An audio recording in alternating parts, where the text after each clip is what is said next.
भाइयों बहनों, उत्तर प्रदेश में हमने 6 वर्ष में 6 लाख सरकारी नौकरी वहां के युवाओं को दी है। 1,61,00,000 से अधिक नौजवानों को रोजगार उपलब्ध करवाया है। 2,52,00,000 किसानों को प्रधानमंत्री किसान सम्मान निधि का लाभ उपलब्ध करवाया है। 55 लाख गरीबों को प्रधानमंत्री आवास योजना की सुविधा उपलब्ध करवाई है। 3 करोड़ परिवारों को एक शौचालय उपलब्ध करवाया है और 1,75,00,000 गरीबों को उज्ज्वला योजना के फ्री के कनेक्शन भी यूपी में उपलब्ध करवाए हैं। भाइयों बहनों, डबल इंजन की सरकार का मतलब डबल स्पीड से, बुलेट ट्रेन की स्पीड से डेवलपमेंट। डबल इंजन सरकार का मतलब सुरक्षा की गारंटी। डबल इंजन सरकार का मतलब भारतीय जनता पार्टी और प्रधानमंत्री मोदी जी के विजन के अनुरूप गरीब कल्याणकारी योजनाओं का लाभ। तुष्टीकरण की राजनीति का सबसे गंदा खेल देखना हो तो तेलंगाना में हम उसे देख सकते हैं। समाज को बांटने के लिए और अपने स्वार्थ के लिए कोई सरकार किस हद तक गिर सकती है, उदाहरण यहां पर मुस्लिम आरक्षण के रूप में है। भाइयों बहनों, इस चुनाव में भारतीय जनता पार्टी तेलंगाना वासियों से एक वायदा करती है कि भाजपा को जिताइए, मुस्लिम आरक्षण का खात्मा भारतीय जनता पार्टी करेगी।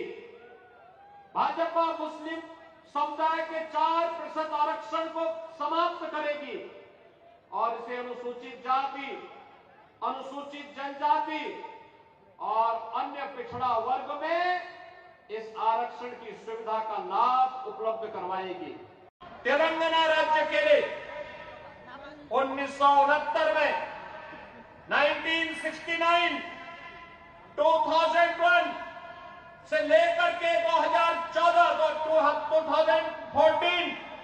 तक चले एक लंबे आंदोलन के फलस्वरूप तेलंगाना आंदोलन के दौरान जो नारा दिया गया था, निल्लू नितुलू और न्यामा कालू,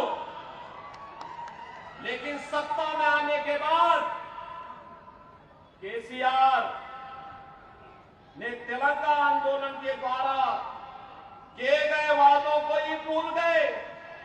जब तेलंगाना बना था भाइयों बहनों, तब तेलंगाना रेवेन्यू सरप्लस राज्य था। आज तेलंगाना 3 लाख करोड़ रुपए के कर्जे में फंस चुका है। याद करिए, आज बीआरएस का मतलब है भ्रष्टाचार रिश्वतखोरी समिति, यानी बीआरएस का मतलब है भ्रष्टाचार रिश्वतखोरी समिति। और यह यहाँ के नौजवानों के साथ, यहाँ के किसानों के साथ, यहाँ के महिलाओं के साथ बीआरएस आज यहाँ पर धोखा करने का कार्य कर रही है। भाइयों बहनों, इसीलिए मैं कहता हूं, तेलंगाना के मुख्य मुद्दों यानी नीलू, नितुलू और नियामा कालू को पूरा करने में केसीआर पूरी तरह विफल रहे हैं। नीलू यानी पानी आज तेलंगाना में अवैध धन का स्रोत बन गया है। चाहे वह कालेश्वरम के नाम पर राज्य की सभी लंबित परियोजनाओं को ठंडे बस्ते में डाल दिया गया हो, या फिर पलामारू रंगारेड्डी लिफ्ट सिंचाई योजना का मुद्दा हो, जिसे अब केंद्र सरकार ट्रिब्यूनल बना करके हल करने का प्रयास कर रही है।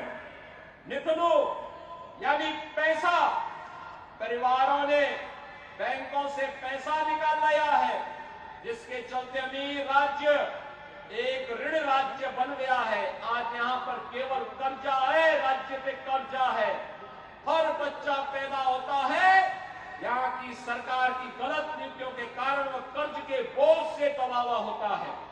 भाइयों बहनों, आज तेलंगाना में चाहे वह बीआरएस हो या कांग्रेस या बीएसपी, ये सब एक ही थैले के चट्टे बट्टे हैं, कोई अलग नहीं है। ये सभी एक साथ जुड़े हुए हैं।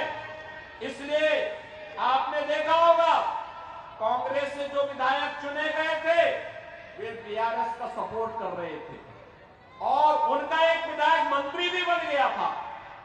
एक दूसरे से मिलकर के चुनाव लड़ रहे हैं।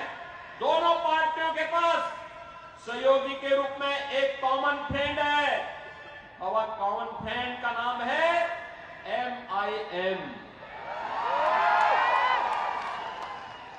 MIM आप देखते होंगे ना, वह भी कॉमन है। दोनों जिस तरीके से बोलने का प्रयास करते हैं और उनके कारण आज तेलंगाना यहां पर निजाम से मुक्ति के दिवस को नहीं मनाने देती है यहां की सरकार। भाइयों बहनों, भारतीय जनता पार्टी ने आपसे वायदा किया है, बीजेपी की गवर्नमेंट तेलंगाना में लेके आइए और तेलंगाना में लेकर आकर के निजामशाही से मुक्ति दिवस को एक राष्ट्रीय दिवस के रूप में मनाने के लिए भारतीय जनता पार्टी यहां की जनता जनार्दन के साथ मिलकर के कार्य करेगी।